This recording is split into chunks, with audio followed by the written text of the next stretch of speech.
बोले मानस के 4 घाट हैं। ये जो कथा आप सुन रहे हैं इसमें 4 घाट हैं। पहला घाट कौन सा है?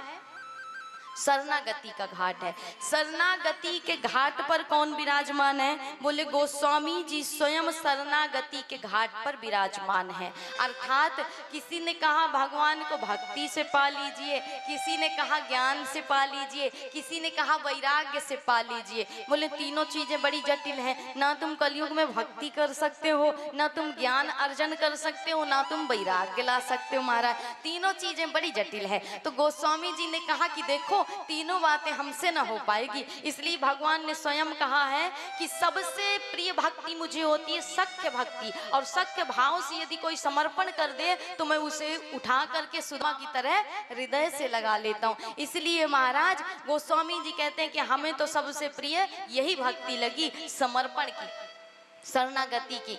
इसलिए शरणागति के घाट पर बैठे हैं गोस्वामी जी महाराज। ये घाट कहाँ पर पड़ता है? बोले काशी में 80 घाट कभी गए हैं?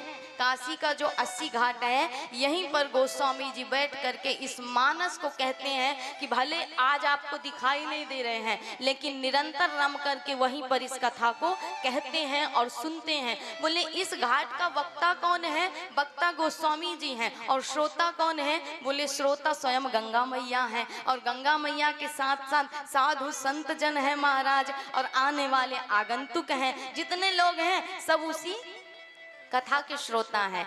तो गोस्वामी जी कहते हैं शरणागति के घाट पर बैठ करके मैं किसी को सुलाने के लिए नहीं, बोले स्वांतः सुखाय तुलसी रघुनाथ गाथा, अपने सुख के लिए इस कथा को कहता हूँ। तो 80 घाट पर पहले घाट पर बैठे हैं, शरणागति के घाट पर गोस्वामी जी महाराज कहते हैं मैं उस कथा को सुनाऊं महाराज जो कथा आरंभ हुई कर्मकांड के घाट से। कर्मकांड दूसरा घाट है इस सरोवर का। कर्मकांड पे कौन बैठा है? बोले महाराज याज्ञवल्क्य जी वक्ता बने हैं और भारद्वाज जी क्या बने हैं? श्रोता बने हैं। ये घाट कहाँ पर पड़ता है? कर्मकांड का घाट कहाँ है? बोले प्रयागराज की भूमि में। प्रयाग का अर्थ जानते हैं ना?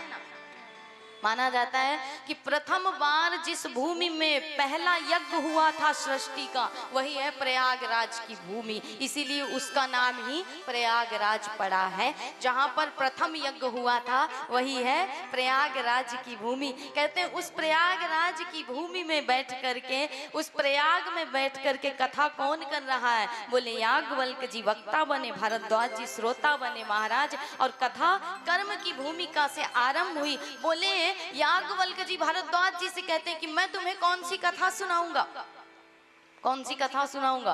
बोले जो ज्ञान घाट से आरंभ हुई। अब ज्ञान घाट के वक्ता श्रोता कौन है? बोले भोले बाबा हैं ज्ञान घाट के वक्ता, और पार्वती मैया है ज्ञान घाट की श्रोता। ये घाट कहाँ पड़ता है? बोले जहाँ पर स्वयं भोलेनाथ इस कथा को सुनाते हैं और पार्वती मैया निरंतर इस कथा को सुनती है महाराज। भोलेनाथ कहते हैं कि हे देवी मैं तुम्हें वो कथा सुनाऊंगा जो कथा आरंभ हुई कहाँ से? बोले महाराज जिस कथा को सुनाया गया भक्ति घाट पर, अर्थात चौथा घाट कौन सा है? बोले भक्ति घाट। भक्ति घाट के वक्ता श्रोता कौन है? बोले कागभुसुंडी जी महाराज और गरुड़ जी महाराज। कागभुसुंडी जी वक्ता हैं और गरुड़ जी श्रोता हैं। ये कथा कहाँ हुई? बोले नीलगिरी पर्वत पर महाराज, और ये हुआ चौथा घाट भक्ति घाट। तो इस रामचरितमानस में कितने घाट हुए? 4 घाट हुए। शरणागति का घाट, दूसरा कर्मकांड का घाट, तीसरा ज्ञान घाट और चौथा भक्ति घाट। 4 घाट हुए इस रामचरित